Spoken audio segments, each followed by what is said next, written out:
Une explosion de violence qui a fait près de 2000 morts. Des crimes atroces au nom de la religion, c'était il y a un peu plus de 20 ans en Inde. Et au cœur de la controverse, le Premier ministre actuel, Narendra Modi. Tout a commencé le 27 février 2002 dans l'État du Gujarat. 59 pèlerins nationalistes hindous, dont de nombreuses femmes et enfants, meurent brûlés vifs dans l'incendie d'un train.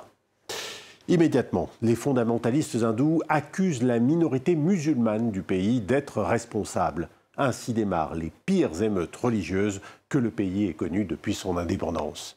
Des quartiers musulmans entiers sont détruits, des familles assassinées, des femmes et des enfants violés. À l'époque, Narendra Modi était ministre en chef de l'État du Gujarat. Beaucoup l'accusent de n'avoir rien fait et même d'avoir encouragé la violence. Il a toujours nié. Et en 2012, une commission spéciale d'enquête nommée par la Cour suprême l'a innocenté de toute complicité dans ces émeutes.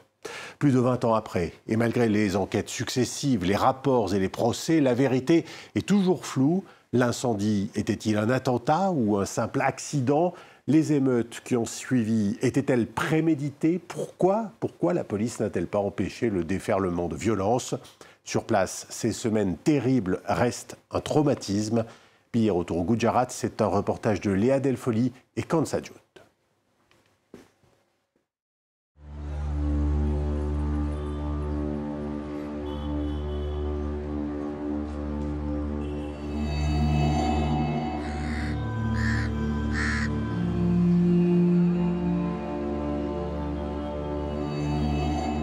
Je me souviens de tout.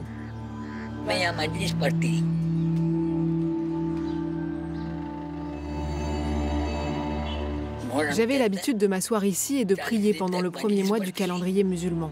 Je lisais le Coran pendant 40 jours. Cela faisait des années que Zakia Jafri n'était pas revenue dans son quartier de la Gulbarg Society à Ahmedabad, dans l'état du Gujarat, à l'ouest de l'Inde. Le 28 février 2002, une horde d'extrémistes hindous attaque ce quartier à majorité musulmane.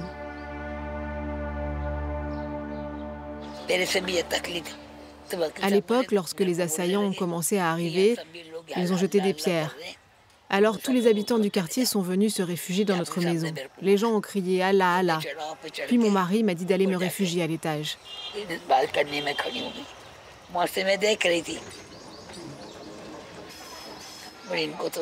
Ils l'ont traîné et frappé. Ils lui ont coupé la main et l'ont torturé. Puis ils ont mis le feu. J'ai tout vu.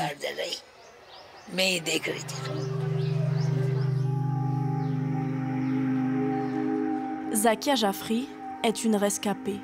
Son mari n'est autre qu'Eshan Jafri, un ancien député régional du Parti du Congrès, massacré comme 69 autres personnes.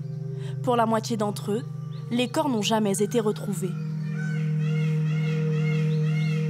À la Gulbarg Society, il existe un autre miraculé, Rafik Mansouri.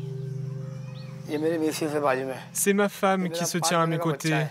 Ça, c'est mon fils. Il est sur les genoux de ma mère. Il avait 5 mois. Toute la famille a été tuée. Rafik est le seul survivant de son entourage. 19 membres de sa famille ont péri dans les flammes, dont sa femme et son fils de 5 mois. Eux aussi s'étaient réfugiés chez Eshan Jafri. Monsieur Jafri est sorti et a dit à la foule: « Vous pouvez me tuer, mais s'il vous plaît, épargnez les enfants et les femmes. » Mais les émeutiers n'ont pas écouté.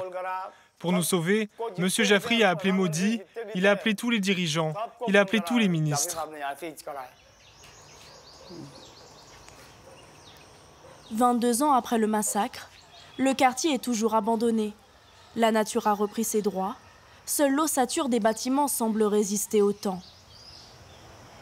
Rafik a fait le choix de revenir vivre ici, avec son fils Atif, né après le massacre, et son père Kassim. Ils sont aujourd'hui les seuls habitants de la Gulbarg Society, qui comptait autrefois une centaine de résidents. Pour seule compensation, ils ont reçu un dédommagement de 22 000 €. Même si quelqu'un m'offrait 1 milliard d'euros, je refuserais de quitter cet endroit. Qu'est-ce que je ferais de cet argent alors que toute ma famille a disparu? Cet endroit me rappelle mes enfants, je ne partirai jamais d'ici. Je n'ai pas hérité de cette propriété de mes grands-parents pour la vendre à quelqu'un d'autre. Je vivrai ici, je n'ai pas peur, même si ce gouvernement ne fait rien d'autre que de diviser les gens selon des critères religieux. Les victimes de la Gulbarg Society n'obtiendront justice qu'en 2016. 14 ans après le massacre, un tribunal spécial condamne 24 personnes à la prison. Mais des dizaines d'autres sont acquittées, dont des membres du BJP, le parti politique de l'actuel Premier ministre indien Narendra Modi. Rafik nous emmène dans un autre quartier à majorité musulmane pris pour cible. À peine 5 km, sépare la Gulbarg de Naroda Pattaya, où près de 100 musulmans ont été tués. Salim était âgé de 28 ans à l'époque. Plusieurs membres de sa famille ont péri dans l'attaque menée par 5000 extrémistes hindous. Nous avons assisté aux plus grandes émeutes du Gujarat. Je ne peux même pas commencer à parler de la façon dont ils ont tué les femmes et les enfants. Ils ont profité de cela pour promouvoir leur parti. Ils sont devenus les héros de l'Hindutva, le nationalisme hindou. Et ils ont promu leur parti politique dans toute l'Inde. Salim est aujourd'hui persuadé que les pogroms de 2002 ont permis à Narendra Modi, à l'époque ministre en chef de l'État du Gujarat, d'instrumentaliser le clivage entre hindous et musulmans à des fins électorales. Jusqu'au 27 février 2002, personne ne connaissait Modi au Gujarat. Il est devenu le héros des organisations hindoues telles que le RSS, le VHP, le Bajrang Dal après les émeutes. Elles ont été menées par ces organisations, mais Modi les a aidées à obtenir une caution. Il ne les a pas punis pour leurs crimes, mais les a glorifiés. Longtemps soupçonné d'avoir donné l'ordre à la police de ne pas intervenir et de laisser faire les exactions contre les musulmans, Narendra Modi sera finalement disculpé par la Cour suprême en 2012. Il remporte même les élections au Gujarat 3 fois d'affilée, entre 2002 et 2012, avant de devenir Premier ministre de l'Inde en 2014. Parmi les centaines de personnes accusées d'avoir orchestré les massacres de 2002 dans tout l'État du Gujarat, plusieurs sont membres du VHP, le Vishva Hindu Parishad, une organisation extrémiste et identitaire hindoue proche du BJP.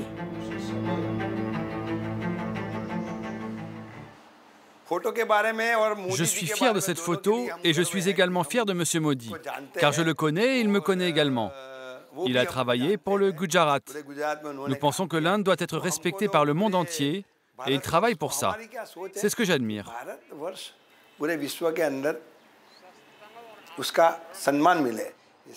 Jaideep Patel est l'ancien secrétaire général du VHP du Gujarat, en poste au moment des massacres. C'est la première fois qu'il témoigne depuis les émeutes. 22 ans après, il accuse toujours les musulmans d'être à l'origine de l'incendie du train qui a tué des pèlerins hindous et qui a déclenché les pogroms. Et ce, malgré différentes enquêtes qui ont révélé la possibilité d'un accident. À Godhra, ceux qui disent que c'était un accident, ce n'était pas un accident. C'était donc bien planifié. Des politiques, des dirigeants qui étaient contre les hindous ont donné cette théorie que c'était un accident. Ils veulent mettre les hindous en danger et défendre les musulmans. Voilà le travail de certains dirigeants politiques et de certains partis. Ils agissent de cette manière.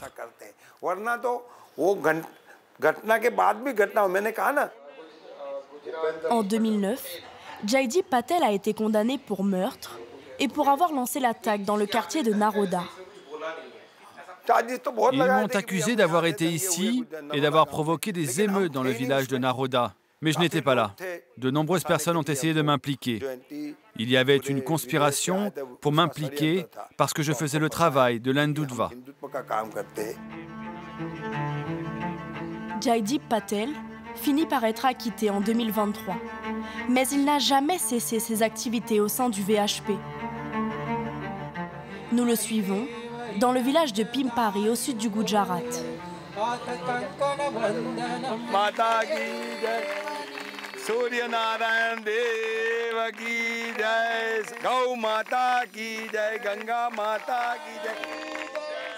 Il vient aujourd'hui animer une cérémonie religieuse qui vise à bénir la terre avant la construction d'une école financée par son organisation.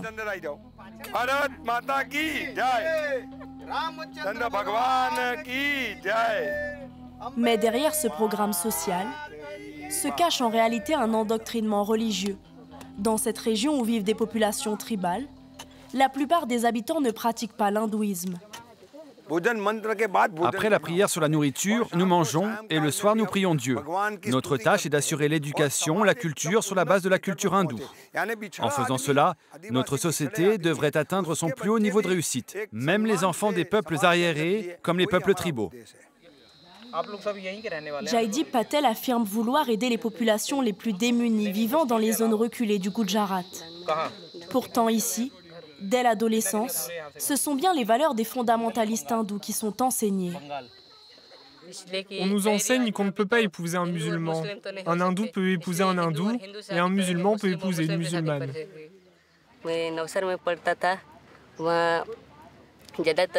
Dans mon ancienne école, on mettait beaucoup plus l'accent sur l'éducation plutôt que sur la religion. Avant, on se concentrait sur l'éducation. Ici, on nous enseigne la religion.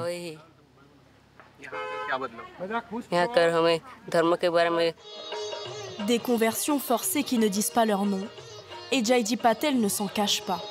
Pour lui, il faut propager l'hindouisme au plus grand nombre, persuadé que cette religion pourtant majoritaire est menacée par les chrétiens et les musulmans.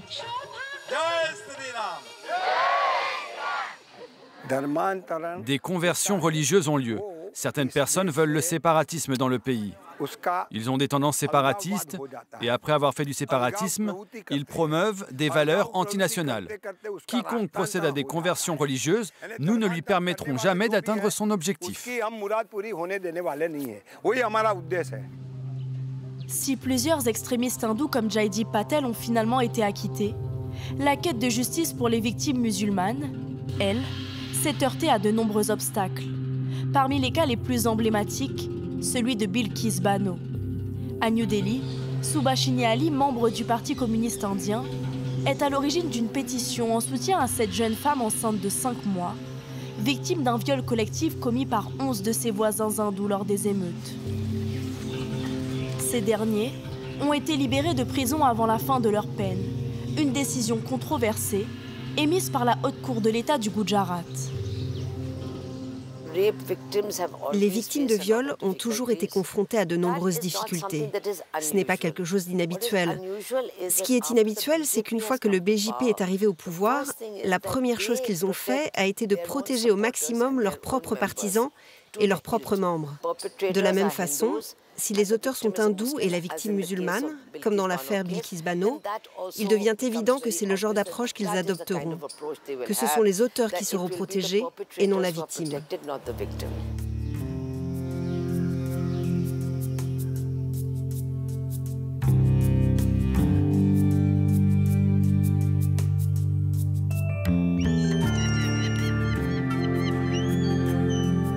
De retour à Ahmedabad, nous retrouvons Zakia Jafri. Elle vit désormais avec sa fille Nishrin, à une dizaine de kilomètres de la Gulbarg Society. Ah, c'est papa.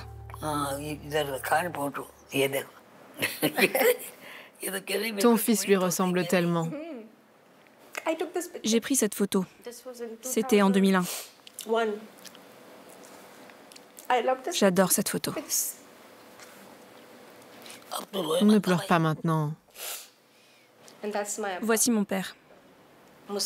Il a été le seul musulman de Gujarat à être membre du Parlement indien. Il n'y avait aucun musulman avant lui, ni après lui. Il était très populaire et aimé. Âgé de 85 ans, Zakia Jafri veut continuer le combat pour faire condamner l'actuel Premier ministre indien. Nous continuons à nous battre. Chaque fois qu'il y a une audience au tribunal, j'y vais avec mon fils. Tant que je serai en vie, je me battrai. S'il avait été vivant et qu'il avait pu voir que notre mère allait si souvent au tribunal, il aurait été très fier. Il aurait dit « Regardez comme Zakia se bat pour moi ». En juin 2022, la Cour suprême a rejeté cette première demande de rouvrir un dossier pour enquêter sur le rôle de Narendra Modi.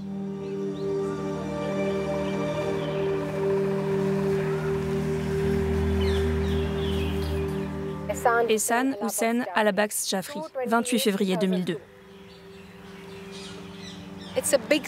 C'est une grosse cicatrice dans l'histoire de l'Inde. Ils font semblant d'oublier. Ils font semblant que ça n'est jamais arrivé. Mais ils ne pourront jamais l'effacer. Si les violences entre communautés religieuses ont toujours existé en Inde, celles du Gujarat continuent de marquer les esprits dans le pays et sont régulièrement citées en exemple pour montrer le vrai visage des extrémistes hindous au pouvoir.